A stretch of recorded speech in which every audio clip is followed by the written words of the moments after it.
Good afternoon, everyone. And from the panelists, since I see your faces, can we give me a thumbs up if you can hear me okay and the audio? Okay, awesome. Thank you. Thank you.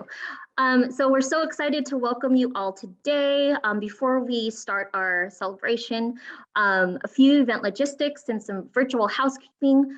The chat is disabled, but we do have the Q&A function available for our Q&A later during our event. Closed captioning is available, and this event is being recorded.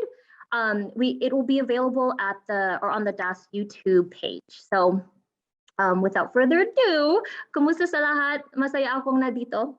That is Tagalog for hello. I'm so excited to be here. My name is Juliet Valdez, and I joined the Office of Cultural Change back in March of this year as the Affirmative Action Manager of the state of Oregon. Our office was established in 2020. And what we do is we partner with agencies to evaluate and implement processes that remove systemic barriers throughout the state of Oregon. Now, in my role, I have the amazing opportunity to partner with agency leaders, boards, commissions, as they develop and really build onto their affirmative action plan. So a little bit about me. I am a first generation of Filipino American. My parents, they were born and raised in the Philippines. My father joined the US Army in the early 60s, and then his parents and siblings migrated from the Philippines to the San Joaquin Valley in Central California, and that's where they ended up settling. They made a living as grape pickers. And in the late 80s, my grandparents helped my parents raise me and my younger brother. And when I go to the grocery store and I see grapes, it is symbolism for me as hard work and opportunity, because that was what helped my family establish life here in America. Memorial Weekend will be my 7 years here in Oregon, and I'm so grateful to be a part of this community. And also really excited to introduce to you some amazing women here that's a part of our AAPI community. Our speakers today, we have Soneoulay-Gillespie. She was recently appointed to director of the newly established Office of Immigrant and Refugee Advancement. And we have Dr. Linda Tamura, Professor Emerita of Education at Willamette University. Now they're going to share stories, experiences, and a little bit of history about their heritage. As you listen, and hear their stories, I encourage you make note of questions or comments and reflections that you have. And then around 1 o'clock, we will begin with the question and answer portion of the celebration. We want that portion to be a conversation. We encourage dialogue. So without further ado, I'm going to pass this on to my sister Tak, and I'll go ahead and mute myself. Yes, salamat po, Juliet. Did I say that right? Yes, you did. Did I say your name right? Yes, you sure did. Sabaydi, and Kopchai Lalai to you, Juliet, Brianna, and of course, Miss Serena, for this invitation to be a part of this celebration. As Juliet said, my name is Tak Soneoulay-Gillespie. Pronouns are she, her, sao. What I think is important, though, is that I'm the daughter of Puvong and Sulide, whose roots and ancestors are from the country of Laos. I'm actually channeling my ancestors now, just to get strength, and encouragement to be in this space with you all. Every decision my parents have made has really led me to where I am and who I am today. I'll be honest, it wasn't until I became an adult and a parent myself that I understood the enormity of their sacrifice, right? The enormity of their courage and eventually their triumph in order to provide my 5 siblings and me with not a brighter future, but a future. As some of you may have read in my bio, I'm a 1.5 generation refugee, born in a refugee camp in Thailand. I was too young to remember what life was like in a refugee camp, but according to my parents, they said I was welcomed into the world, surrounded by incredible human beings who fled war, genocide, and persecution in Laos after the Vietnam War, which we also refer to as the secret war in Laos. They said that each person was, of course, deeply grateful to have survived the war. And yet, they were also people who were experiencing pain, sorrow, loss, and this longing to go home. I can't talk about the war without giving gratitude to the thousands of soldiers, US and Southeast Asia, who fought in the war and sacrificed their lives.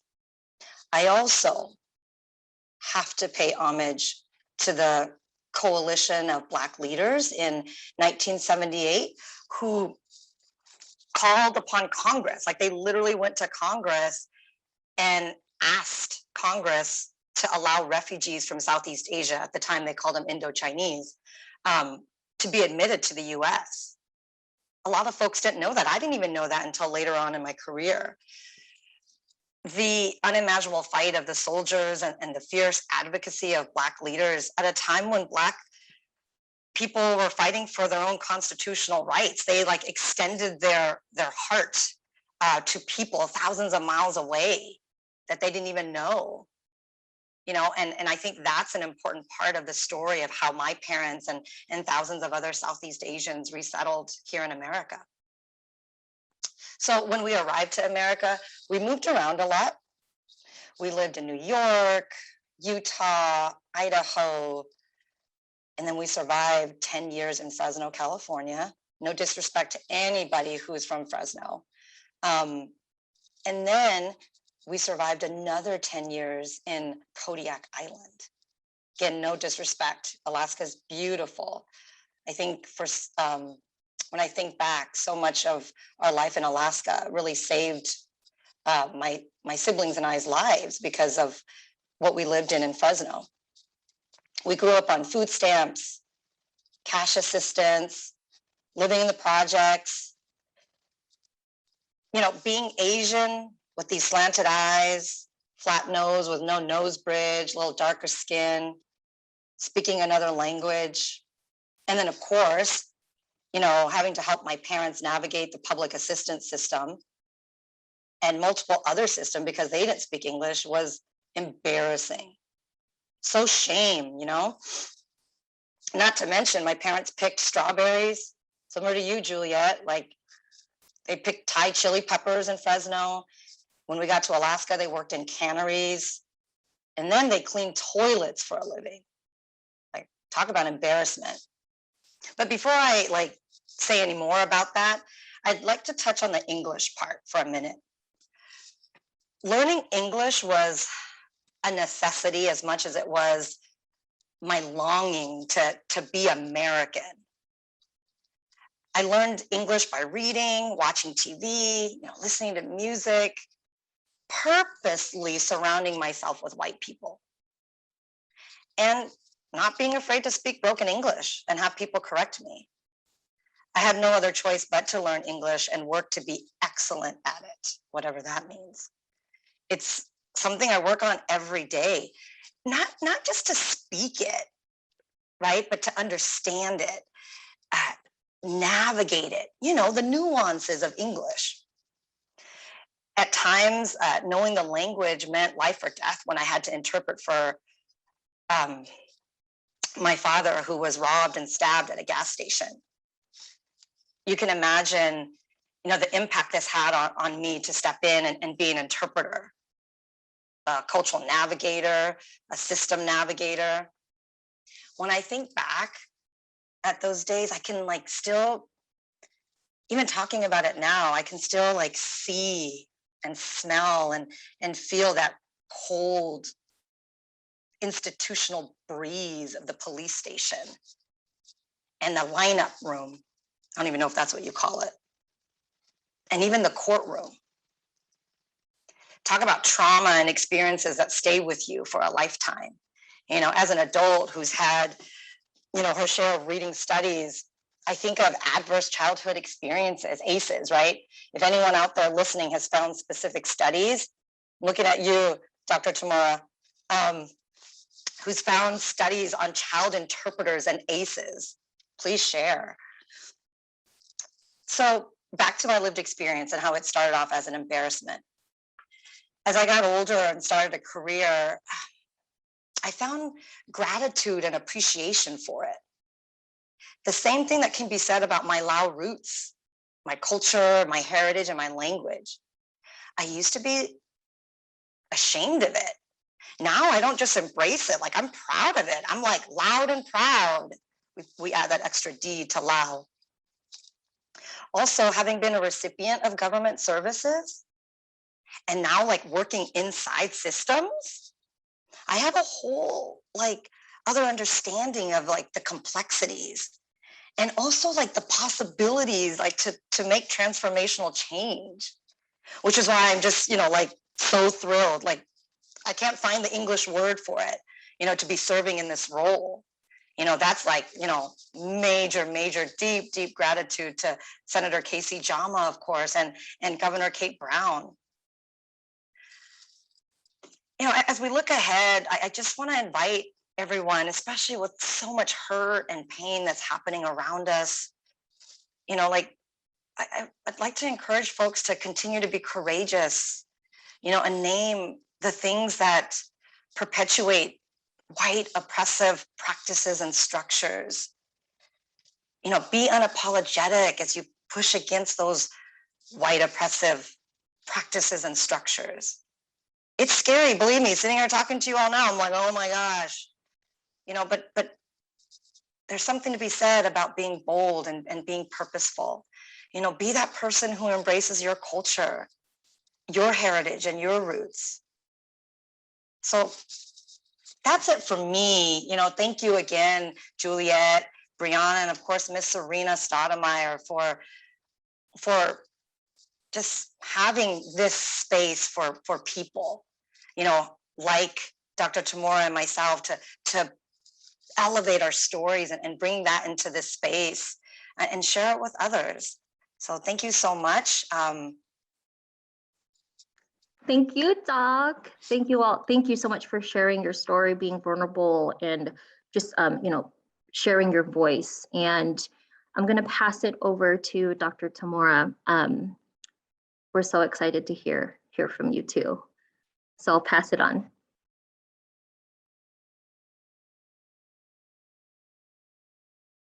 Looks like you're on mute, Dr. Tamura. Oh, there we go. There we go. Thank you so much. And please call me Linda.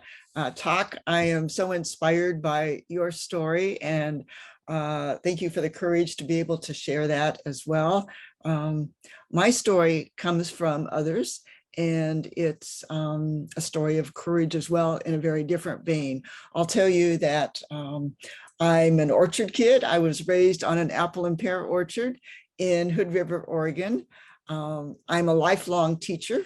I began teaching second grade and ended up teaching in graduate school and then teaching teachers for 40 years. But I'm a lifelong learner. I continue to learn, and there's so much more that I need to learn from here.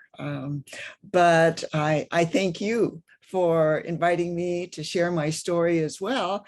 And what I'd like to do is to use it as a PowerPoint so you can see the visuals of some things that I experienced as well as I was learning and continuing to grow. Great, can you see that now? Okay. Yes. Where are you from? Often when we're making small talk, people will ask, so where are you from? I'm from, depending upon who I speak with, I say that I'm maybe from the Pacific Northwest. I'm from Oregon. I'm from the Columbia Gorge. maybe Hood River. And not so long ago, someone followed up by asking me, no, before that, where are you really from? And that helped me to see that I was being othered. I was not considered to be a part of the whole picture. I'm an Oregonian, an orchard kid, educated in this state. And I was a young adult before I discovered a huge hole in my learning, something that I hadn't learned from my family. I hadn't learned in the textbooks. I hadn't learned it at school. And it was a black eye on my community. I learned a community secret. So what I'd like to do today is to share a little bit about that journey, how it propelled me to raise questions and delve into a heritage that I hadn't really explored before. Before we begin, I'd like to use 3 Japanese terms and teach you a little bit of Japanese. If you were to count in Japanese, 1, 2, 3 would be ichi, ni, san. So ichi, number 1, is for the first generation of Japanese, those who were born in Japan, came to this country about the late 1890s and early 1900s. My grandparents' generation, the Issei. Ni, for 2, that's the Nisei. They were born from the Issei, American citizens in this country. My parents' generation, the Nisei. And 3, San, Sansei, that's me, 3rd generation. Most of us were raised after World War II and have little knowledge about that. So Ichi, Ni, San, we have Issei, Nisei, and Sansei, and I'll use those terms throughout, so you'll be able to hear them again. So my path to discovery. I was the only Asian American in my grade school, and until my sister joined me 2 years later, but part of my learning was actually at lunchtime. I think my first words when I came back from school were to tell mom and dad about eating sauerkraut and discovering cornbread and hominy and pizza. And the cook made me stay in during noon hour because I would not eat the rice pudding, but I'd never had rice that was sweet with raisins and nuts inside.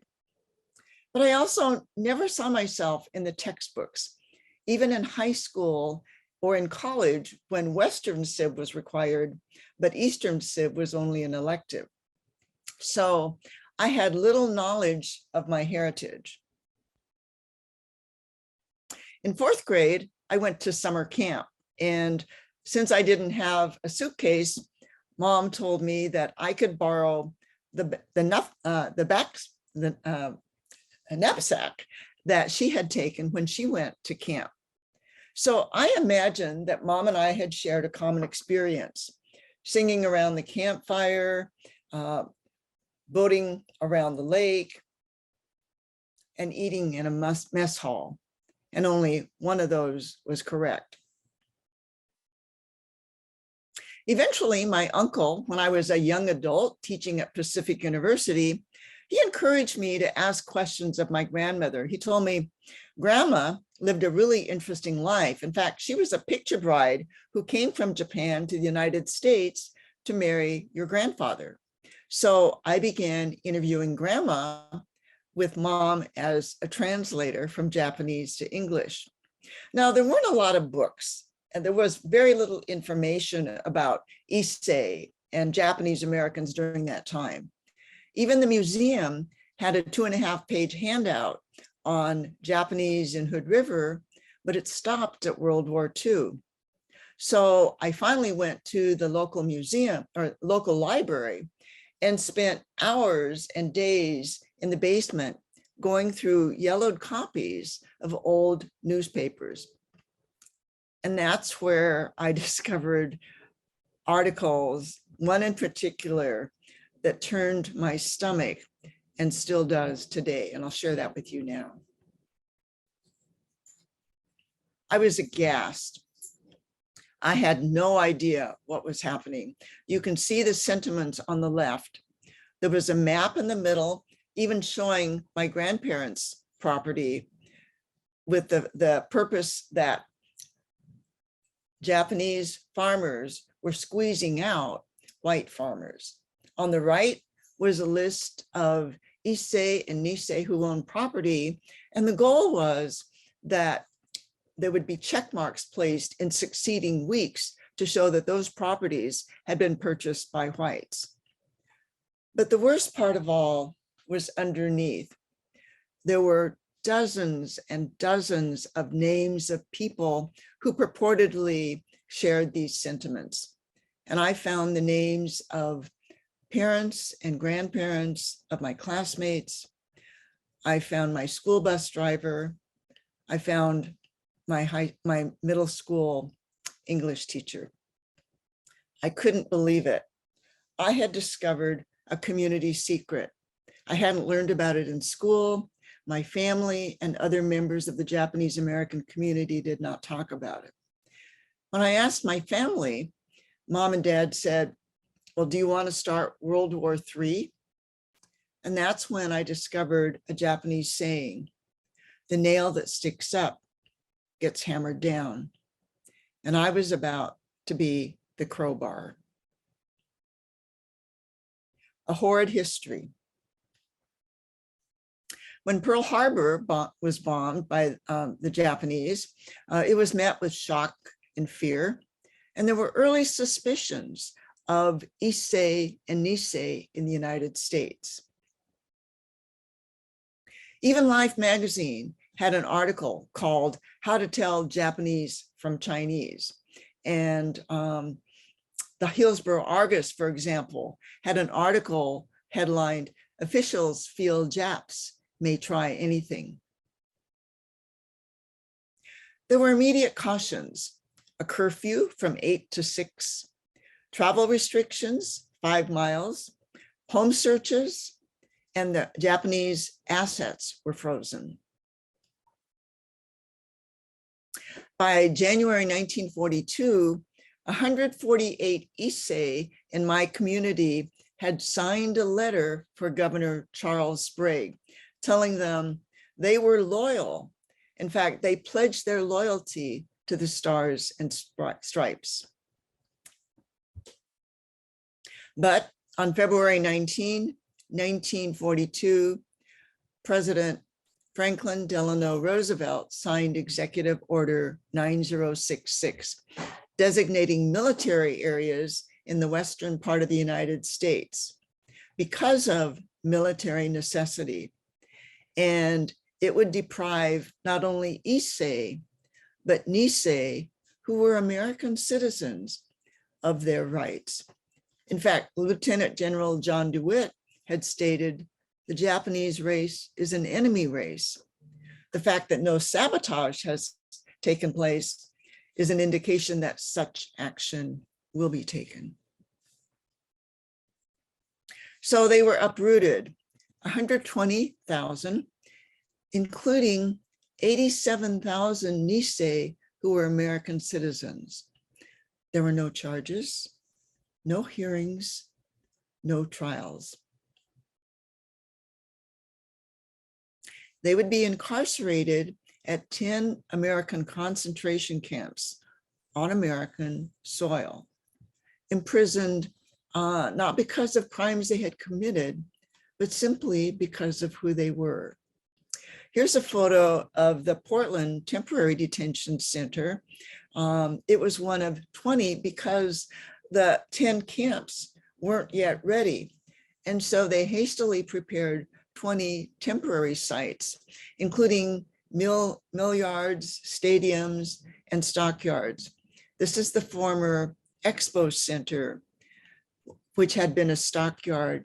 So they moved the animals out and they moved the people in. My family was finally moved to Northern California. My uncle called it Hell's Acre, an infernal dust bowl with shade temperatures of 120. In fact, former Professor Roger Daniels had stated these camps were placed in sites where no one had lived before, and the conditions were so bad that no one has lived there since. They were surrounded by barbed wire. Guard towers were above them. There were searchlights. And as my mom said, it was a horrible, horrible feeling. My grandfather thought he had been sent there to die. At the same time, Nisei, 33,000 of them were serving in our country's armed forces. In the South Pacific, they served as linguists with the Military Intelligence Service, translating documents and maps and interrogating Japanese prisoners of war. And with the 442nd in Europe, where they had the highest combat casualty rate and were the most highly decorated of any unit for its size and length of service ever. In 1945, they were finally able to return home, but they were not welcome. A survey in 1943 showed that in Hood River, 84% did not want them to return. And those results were more than 2.5 times higher than in 4 other Western states. There was a memorial board or an honor roll on the courthouse in downtown Hood River. You can see it here at the top and on the right. It included the names of 1,600 GIs who had and were serving our country. On November 29, 1944, the names of 16 were blocked out, and they were all Nisei veterans. Immediately, Hood River faced national notoriety. There were editorials in newspapers, including the New York Times, the San Francisco Chronicle, the Chicago Tribune, and more than 300 GIs across the oceans wrote letters chastising the action. But the worst part for me was also seeing that there were 6 almost full-page ads discouraging the return of Hood River, Issei, and Nisei, and they included more than 1,800 signatures of locals. In Hood River, only 40% of the previous population of Issei and Nisei returned, and that compared with more than 70% in the entire state of Oregon. My family was the first family to return, and they were considered a test case because they had a son who was serving as a linguist in the South Pacific. Honor and heroes. The Civil Liberties Act of 1988, signed by President Reagan, stated that what happened to Japanese Americans was a grave injustice, and it was based on racial prejudice, wartime hysteria, and a failure of presidential leadership. In 2011, President Obama signed the Congressional Gold Medal for Japanese American World War II veterans. This is the highest civilian honor. So after that occurred, the Congressional Gold Medal traveled from the Smithsonian to 6 sites in the United States. And one of those was the Oregon Historical Society in Portland. When it came, they invited me to co-curate an exhibit based on my book. And we titled it, "What If Heroes Were Not Welcome Home?" I told this story, and the exhibit toured in other states as well as in other sites in Oregon. The first site was Hood River, and we did something different. Not only did I talk about the exhibit, but we recognized heroes unheralded. Those citizens and organizations who stood up during the war when they themselves might have suffered repercussions. For example, Don Butzine, who was serving along with his brother overseas. And both Don and Ken Butsine wrote letters to Hood River saying, please take our names off the honor roll until you replace the names of Nisei soldiers. Now, unfortunately, none of the heroes and heralded were alive, but we honored their descendants. And we had so many people at the museum. We had grandkids hanging from the rafters because we were honoring them for the positive things they had done. One more. Captain Sheldon Lawrence witnessed George Akiyama in his full military uniform trying to get a haircut. The barber came at him with a razor and said, I ought to slit your throat. Captain Lawrence didn't know George Akiyama, but he found out where he lived. He parked his car at the bottom of a hill. He walked up in the snow to the Akiyama home, knocked on the door, and apologized. And then he wrote a letter to the Oregonian chastising such unjustified prejudice and insults to some of the nation's best fighting men. You may know that last June, the US Postal Service released the forever stamp in honor of Go for Broke Nisei soldiers. We held our dedication at the Oregon Historical Society, and former Governor Ted Kulongoski was our honorary chair. And in the spring, we were successful. The Oregon House and Senate passed Senate Bill 1795A to dedicate Oregon Nisei veterans World War II Memorial Highway.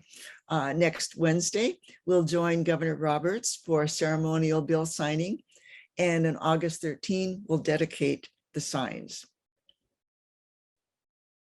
So lessons for now and the future. These are actually lessons for me because I always keep learning, but I'll share them with you as well. Question.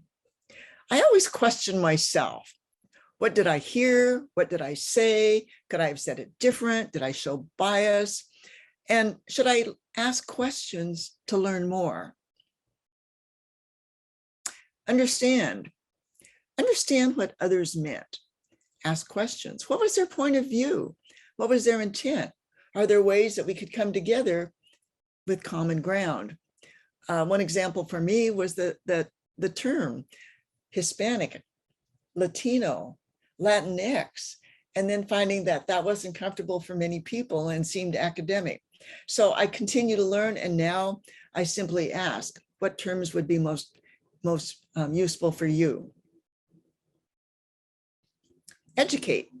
I need to better educate myself, and I try as much as possible to read, to ask questions, to spend time with others to learn what I need to learn. And finally, empower. Empower others. As a quiet kid in school who really didn't speak up, I understand what it's like to want to say something and then the words don't come out. So what can we do to support them? Can we be allies?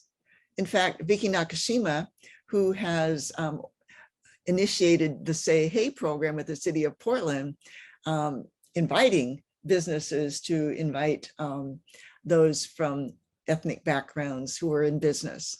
And she says, invite someone new into your network. We have our friends, but can we invite others to learn more, to bolster ourselves? But where are you really from? I'm really from Oregon. I'm a Sansei, an American citizen. 14 years from now, our Oregon schools are going to be majority minority. In other words, the ethnic minorities like us will be in the majority. Will we be prepared? How can we be supportive? Never again is now. Thank you so much. Thank you so much, Linda. Thank you, thank you. We We are way ahead on time. And we do have some questions coming through. I want to remind folks, it's easiest for us to use the question and answer function so we can kind of keep track of all the questions and make sure that we answer them. And so what I'll do, because I know we have some folks that are joining on their mobile phone, might not have the opportunity to read the questions. So I will read questions out loud, and then Tuck and Linda, feel free to answer. So let's see, the first question that I have here. So with so many shared themes of oppression, why isn't there more solidarity between Asian and Black community? Sometimes it seems as though the Asian community prefers to be white adjacent and reinforce stereotypes and treatment of the Black community. Do you believe this may be a social survival tactic because of past trauma?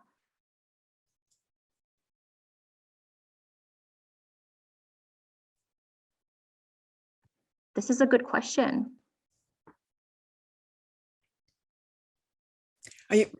Linda, talk. Yeah, feel free. Okay. This is open dialogue conversation. Please, y'all, feel free to say. Yeah, I think at some points it was difficult for people to simply figure out their. I'm not a sociologist or an anthropologist, but I'll just speak from my heart and my background. I think at first it was simply difficult for people to grasp their experiences and learn their histories and begin to speak out themselves. But I can tell you that there's been much outreach by organizations to work together. For example, after 9/11, the Japanese American community and Arab American community joined and spoke out on behalf of each other. The Portland Japanese American Citizens League, which is more of a youth organization now, had their own Black Lives Matter car caravans, and they were supportive of the African American community, the Black community. There have been experiences with the Native American community as well. So absolutely, I think that we all need to understand our own stories, but as I mentioned before, we need to have outreach. And at times like now, when within 2 weeks we have experiences where ethnic minority communities have come into the news with killings in schools and in grocery stores. This is something that we can all empathize and all understand. And it's not just the Black community. It's not just the Latino community, Hispanic Latino community. It's all of us. We need to understand not just how we're different, because that's important, but we also need to understand how we're alike. And I believe that there are many more opportunities for those kinds of ventures, but I think there are many more where we can work together.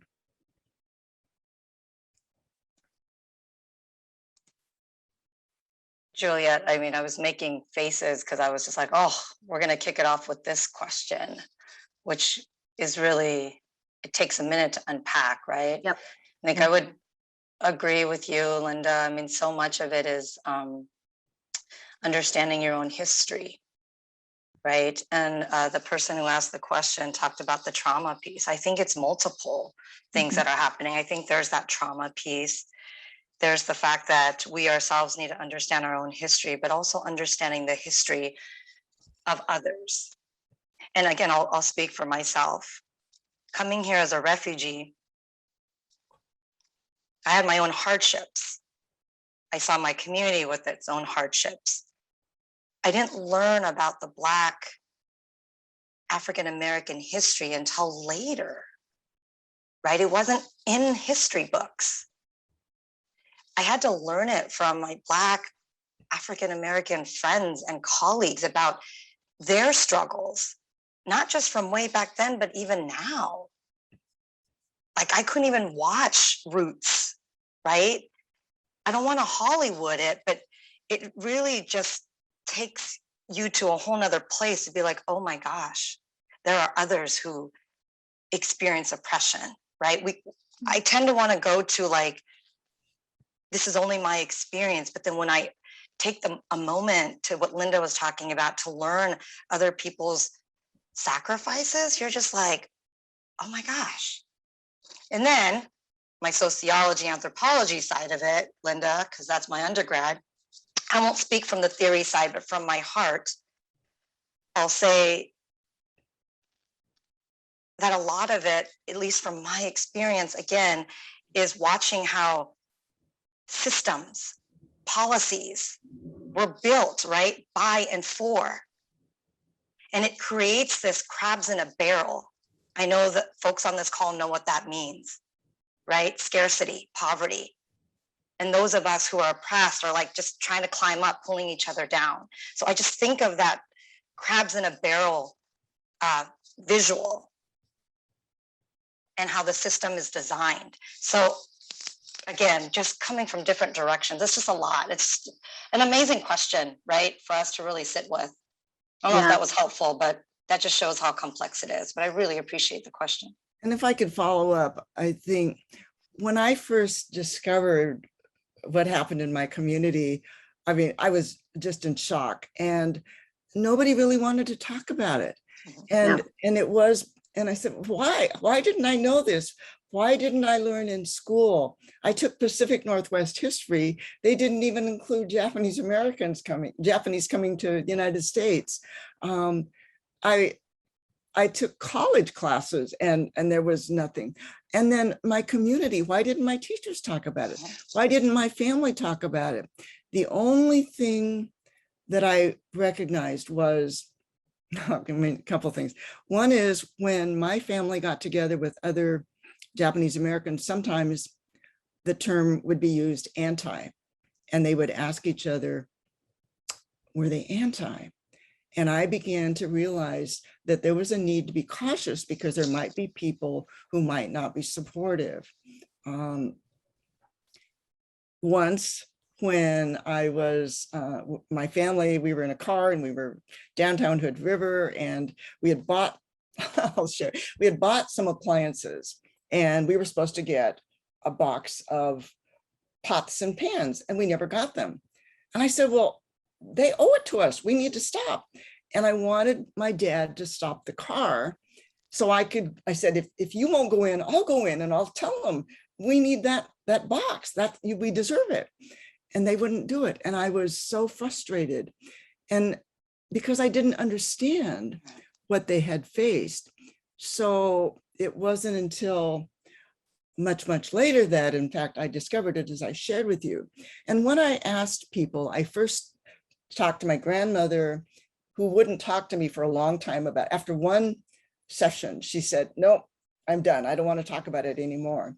Finally, my uncle, the eldest son, convinced her it was okay, she could trust me. But when I wrote the family history, she said, it's only for the family. Nobody else can see it. Then I decided, okay, I got to learn more. So I'm going to interview all of the Issei I can identify in Hood River. And there were 13 who were willing to do so. But as they began to talk to me, they didn't want to be recorded. They were concerned, and there were certain things they didn't want to talk about. And what I learned after taking an oral history class and after learning more about Japanese culture was, you know, you need to develop that rapport, but you really need to make it safe for them to share their stories, because it was traumatic for them to go back in the past and think about what they had experienced. Finally, I will say one Issei woman, after about 8 interviews, and each was about an hour and a half, she said, that was healing. That was good. Now I'm going to write my story and write to my sister in Japan. But I think it took a group of them to say, if you'll talk, then I'll talk, and we'll talk together. And I really was able to uncover some stories that hadn't been uncovered before. There are so many of my generation who say their families didn't talk about it. So that was really important. Even the Nisei generation are feeling that they're reluctant to talk. So I guess my first point was going to be that, yeah, the uncovering the story, facing the past, that is so difficult. But in many ways, seeing how we all have faced challenges in terms of how we're accepted, if we're accepted, and then the challenges that we're facing today, bring that all back. And so we need to be safe. We need to help others to be safe. And it doesn't mean that I only care and I only concentrate on Japanese Americans. We need to care about all others, and not just ethnicities, people with disabilities, LGBTQ. I mean, we really need to think about the respect. That's what we need to focus on. We need to respect others. And as a teacher, one of the things that I realize is we need to be a model, and we need to help others to learn how to be a model. And sometimes that's the terminology, sometimes it's the actions, but we need to show others how to be safe and how to take care of each other and themselves. Now, one of the questions, we're talking about things that we should do, and do you have any advice or action items of, how do we further the learning to the future generations? Any advice or tips on, well, working from home, we have delivery. Sorry about that. Sorry about that. So, how do we further the learning to future generations?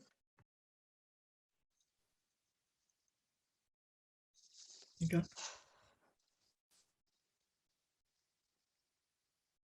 Go ahead. I don't know, Juliet, these are like such big questions, they're not like, life is complex, right? First of all, I think it's this, right? It's creating opportunities like this for people to log in and learn from one another. It goes back to what Linda was saying about this history and learning. I think the other thing in working in refugee and immigrant spaces, I learned this from our African refugees, is the term sawubona, right? I see you.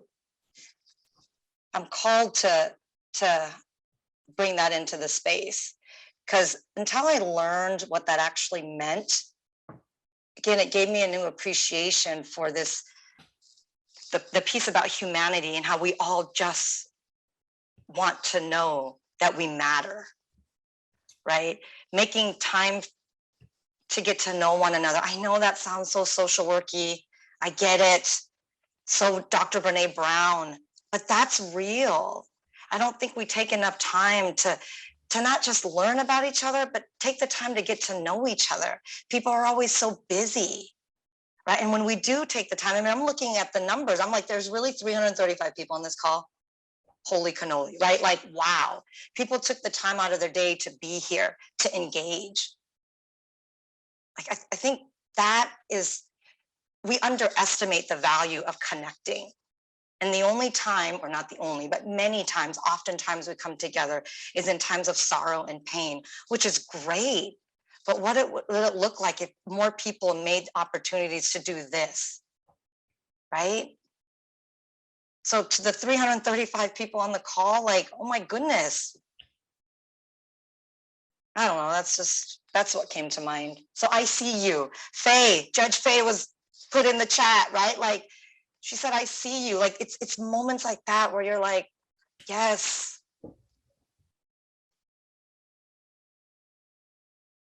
And it's and if each one of us, each one of the 335 39 now of us, including the four of us, reached out today to someone whom we didn't know, checked in on them, said, what can I do for you today? I mean, wouldn't that be the beginning of something very positive? In terms of going back to the question about education, I know that the Oregon Department of Education has increased their standards in terms of especially studying multiple populations and ethnic diversity, and that is important. I'll use as an example the highway that I mentioned that we were able to sponsor, in that in answer to somebody's question. It's Highway 35 that will become the Oregon Nisei Veterans World War II Memorial Highway, and that extends from the Columbia River to Mount Hood in Hood River. And one of the things that we're doing is to apply for grants, and we have money where we're going to be working with the History Museum of Oregon, the History Museum of Hood River County, and the Japanese American Museum of Oregon in Portland. And our goal is that we're going to create curricula that is based not on the ways that I hated learning, which were lectures and reading textbooks, but in fact, based on examining artifacts and materials and signs and newspaper articles and asking questions. What do you notice? What do you think about that? What more do you want to know? So the students are becoming the investigators, and they're asking the questions, and they're interviewing people to get more information. They're reading books and news articles that they choose to read to find out what happened.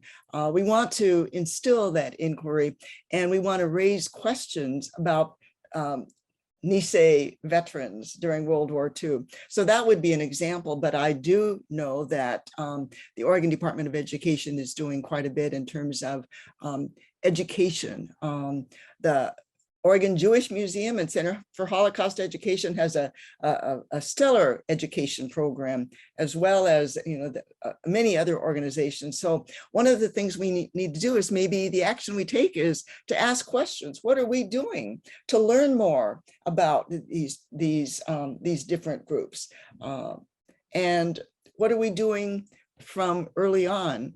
One of the things, there are a number of books, including children's books, that begin asking those questions. And I've collected a few.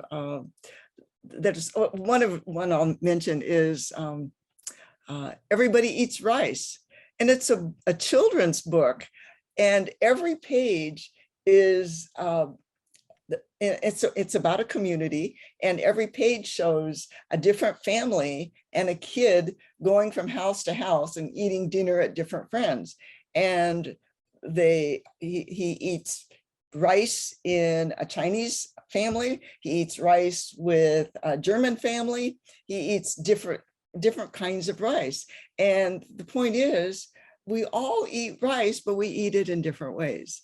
And that's really who we are. We're all the same, but we're also different. And we need to cherish and value those differences. I'm just distraught by the kinds of things that have been happening recently. Can I bring in something else, Juliet? Like, just Linda, you're helping me think again, that education is so important. I'm going to be really vulnerable here. Like, I didn't know about the history of our tribal communities until later on in my education. Even what I was taught was Thanksgiving and Columbus. Mm-hmm. So I carried that all the way through. Mm-hmm. Mm-hmm. Right? This is not a blame on our educational system. This is just naming what is real for me. And to your point, how do we make that different for others? Mm-hmm. How do we bring the history of this country and the sacred lands and the stolen part of it into our educational system earlier on? sometimes I wish I was like 20 years younger. I was like, gosh, if I would known half the stuff that I know now, right? But I have wholeheartedly so much faith and optimism for our younger generation, you know, to really take that information and do what they can and what they need to make this world so different. So yeah, I needed to bring in our tribal community too. Like, shame on me.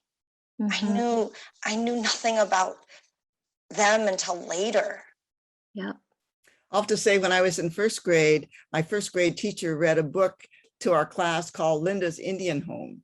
And it was about the tribe that was living near the Dalles.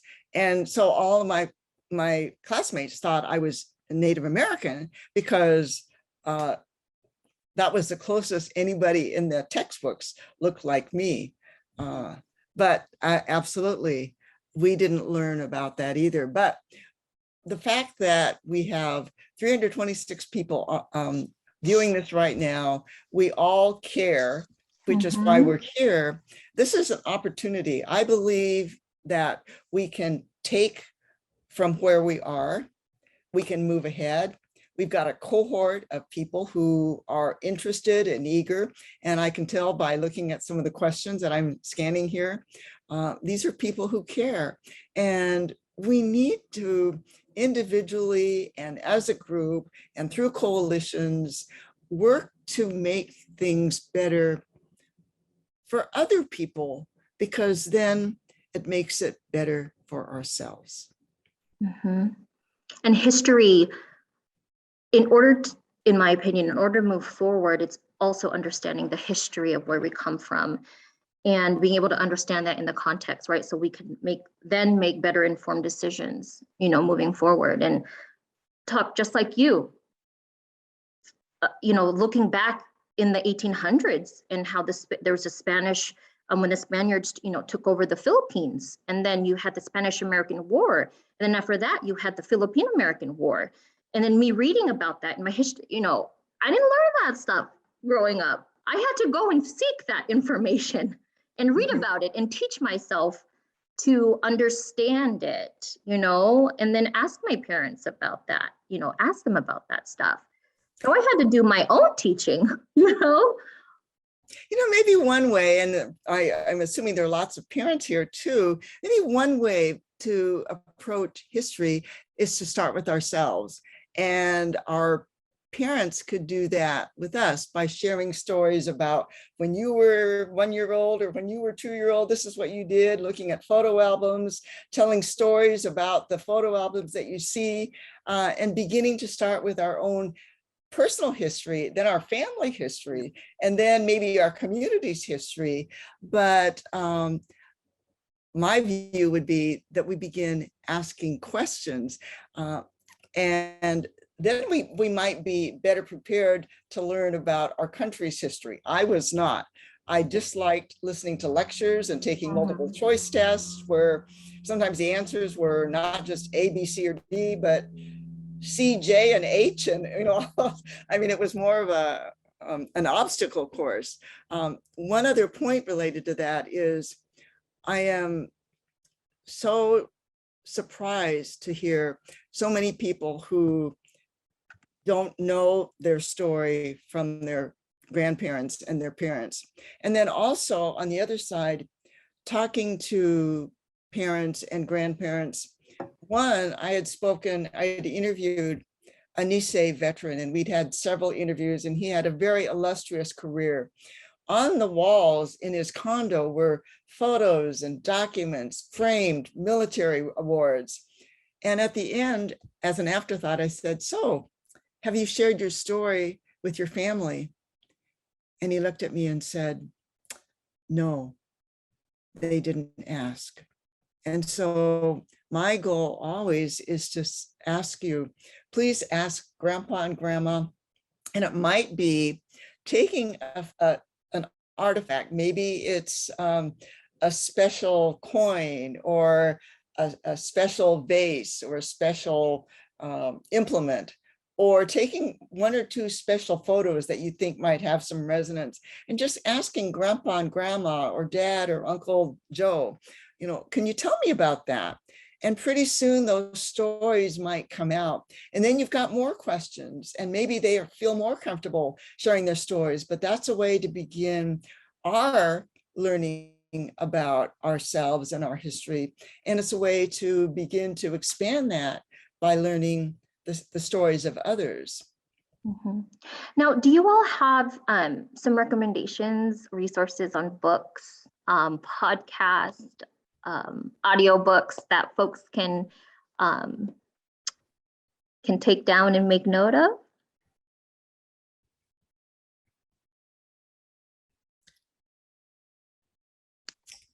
God, there's so many. There's so many, right? I would just say go grab every one of Dr. Brene Brown's books. Yeah. Right, like go grab one. Yeah. I just think, yeah, any organization has so many resources. I've been reading more Ibram Kendi recently, Malcolm Gladwell, Talking to Strangers, Daniel James Brown, who wrote Boys in the Boat, wrote a book based on Nisei soldiers called Facing the Mountain, and that came out last year. Those are a few, but Cast by Isabel Wilkerson, those are all important.